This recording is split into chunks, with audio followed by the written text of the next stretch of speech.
నమస్తే, నేను మీ కుప్ప పద్మిని. ఇన్నాళ్ళు మీ సపోర్ట్ ని నాకు అందిస్తూ, మీ ప్రేమని నాకు అందిస్తున్న ప్రతి ఒక్కరికి కృతజ్ఞతలు.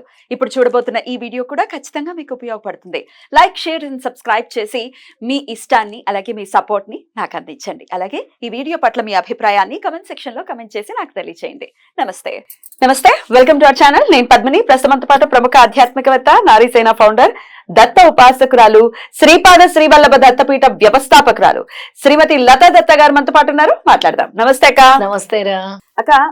రకరకాల రెమెడీలు చేసో, రకరకాల గుళ్ళకి తిరిగో, రకరకాల మొక్కులు మొక్కుకునో మేము అలసిపోయాం. ఇంకా ఈ సంకటాల నుంచి, అంటే ఈ కష్టాల నుంచి మమ్మల్ని ఎవరు కాపాడుతారో తెలియనటువంటి పరిస్థితుల్లో ఉన్నామని చెప్పే వాళ్ళ సంఖ్య అధికం.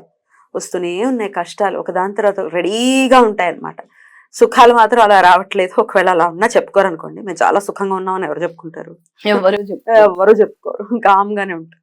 కానీ కష్టాలు భరించలేకపోతున్నాము ఈ జీవితంలో అనుకునే వాళ్ళకి దత్తుడికి దగ్గరయ్యి చాలా త్వరతగతిన ఈ కష్టాల నుంచి బయటపడడానికి ఏదైనా మార్గం చెప్పండి అక్క. అద్భుతమైన మార్గం ఉంది పద్మిని. 48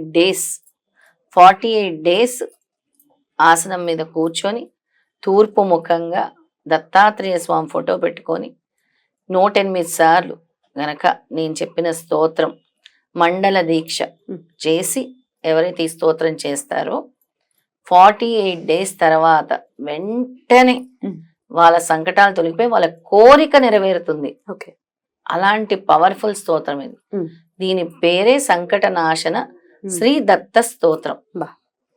ఆ స్తోత్రాన్ని అంటే చక్కగా మనం మనస వాచ కర్మన అంటాను, చూసావా? నమ్మకంతో మీరు దత్తాత్రేయ స్వామి పాదాలని శరణు వేడండి. స్వామి, నేను ఇంకా ఈ కష్టాలు భరించలేకపోతున్నాను నాయన, చివరగా నేను చేసే ప్రయత్నము నీ మండల దీక్ష నేను చేస్తున్నాను. మండల దీక్ష అంటే నేను ఏ మాల వేసుకోలేను, ఏమీ చేయలేను, నీ స్తోత్రం ఒక్కటే పఠించగలను. దీంతోనే నన్ను బయట వేయాలి తండ్రి, నువ్వు నన్ను బయట వేస్తావని నమ్మకంతో నేను దీన్ని పారాయణం చేస్తున్నాను అనుకొని ఎవరైతే ఈ స్తోత్రాన్ని పారాయణం చేస్తారో 100% పద్మిని తిరుగులేదు. కానీ చేయాల్సిందే. దత్తాత్రేయుడు అంటే అంత పవర్. మనకు వచ్చి పక్కన నిల్చుంటారు ఆయన. ఏ భగవంతుడు రాడు ఇప్పుడు నేను కలియుగంలో కాపాడడానికి. దత్తాత్రేయుడే పరిగెత్తుకొని వస్తాడు.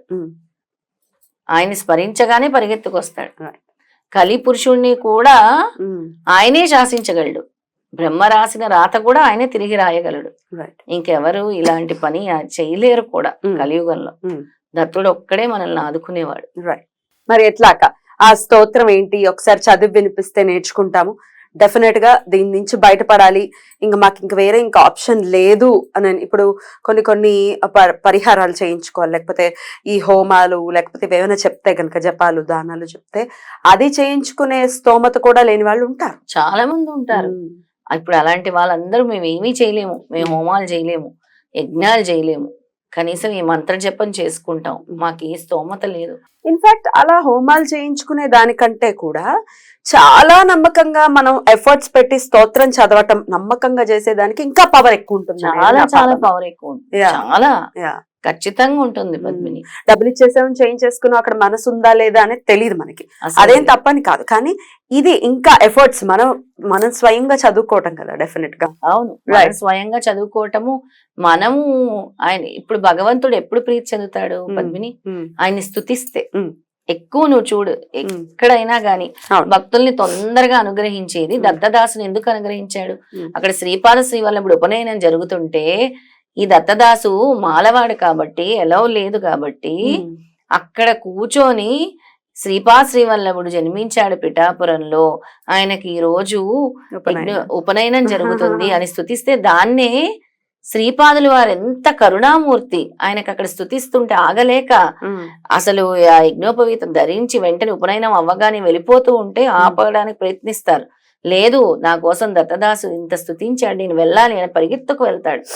వెళ్ళి ఎవరైతే ఆయన పాడినటువంటి, అంటే దాన్ని వాక్కు గాని ఛందస్సులు గాని ఏమి చూడకుండా ఎవరైతే దీన్ని పఠిస్తారో 53 అధ్యాయాలు చదివిన ఫలితాన్ని ఇస్తానని చెప్పాడు స్వామి.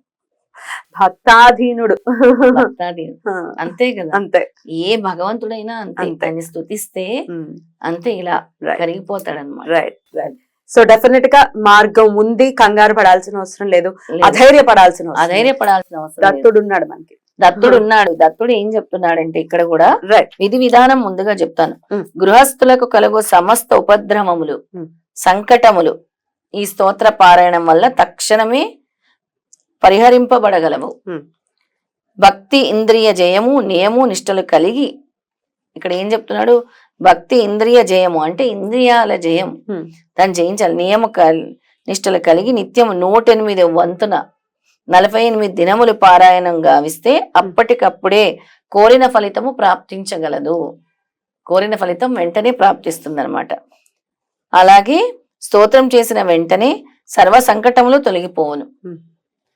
ఏకబిగిన ఒకే ఆసనం మీద తూర్పు ముఖంగా 108 సార్లు స్తోత్రం చేసిన కానీ వెంటనే చేసిన వెంటనే నీ కోరిక సిద్ధించును Beautiful. అని చెప్తున్నారు. దత్తాత్రేయ ప్రపద్యే శరణం అనుదినం దీనబంధుం ముకుందం నైర్గుణ్యే సంనివిష్టం వది పరమైపదం బోధయంతం మునినాం వస్మాభ్యగం జటాభిః సులలిత ముకుటం దిక్పటం దివ్య రూపం సహ్యాద్రౌ నిత్యవాసం ప్రముదితం అమలం సద్గురుం చారుశీలం.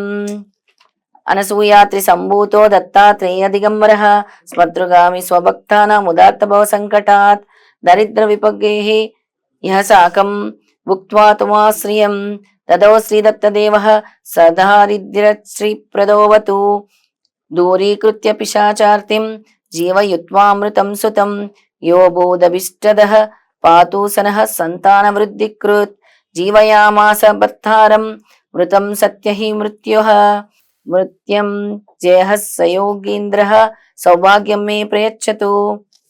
అత్రేరాత్మ ప్రదానేన యో ముక్తో భగవాన్ రుణాత్ దత్తాత్రేయం తమిసానం నమామి రుణముక్తయే జపేచ్చుకమిమం దేవం పితృశివం శృణాపహం శ్రోణృనో దత్త కృపయ పరం బ్రహ్మతి గచ్చతి. అత్రిపుత్రో మహాతేజ దత్తాత్రేయో మహామునిః తస్య స్మరణ మాత్రేణ సర్వ పాపే ప్రముచ్యతే. నమస్తే భగవాన్ దేవ దత్తాత్రేయ జగత్ప్రభో సర్వబాధా ప్రశమనం కురు శాంతిం ప్రయచ్చ మే. అనసూయా సుత శ్రీస జనపాతక నాశన దిగంబర నమో నిత్యం తుభ్యం మే వరదో భవ. శ్రీ విష్ణుర్దవతారోయం దత్తాత్రేయో దిగంబరః మాలాకమండలుచ్చలడంబరు శంఖచక్రదృక్. నమస్తే శారదాదేవి సరస్వతీ మతిప్రదే వసత్వం మమ జిహ్వాగ్రే సర్వ విద్య ప్రదా భవ. దత్తస్తోత్రమిదం దివ్యం సర్వసంకటనాశనం ప్రత్యహం ద్వాదశ వృత్తి విప్సితార్థ ఫలం లభేత్. మండలం భక్తియుక్తేన పఠేత్ స్తోత్రం రితేంద్రియః సద్య సిద్ధి మవాప్నోతి సర్వకార్యాన్ని సాధయేత్. స్తోత్రంలోనే చెప్తున్నారు స్వామి, దత్త స్తోత్రము మండలం చేస్తే వెంటనే సద్య సిద్ధి మవాప్నోతి సర్వకార్యాన్ని సాధయేత్ అని చెప్తున్నారు. ఎటువంటి కార్యాన్నైనా నువ్వు సాధించగలవు మండలం చేస్తే అని ఈ స్తోత్రంలో స్వామి మనకు చెప్తున్నారు. ఇదే సంకటనాశన శ్రీ దత్త స్తోత్రం. ఖచ్చితంగా ఇది చేసుకుని సంకటాల నుంచి కరణ శుద్ధిగా నమ్మకం అలాగే ఉండాలి, పదిలంగా కష్టాలు తీరాలి మన వాళ్ళకని మనస్ఫూర్తిగా కోరుకుంటూ చాలా అద్భుతంగా వివరించారక్క. కృతజ్ఞతలు. నమస్తే. జై గురుదత్త. శ్రీ గురుదత్త.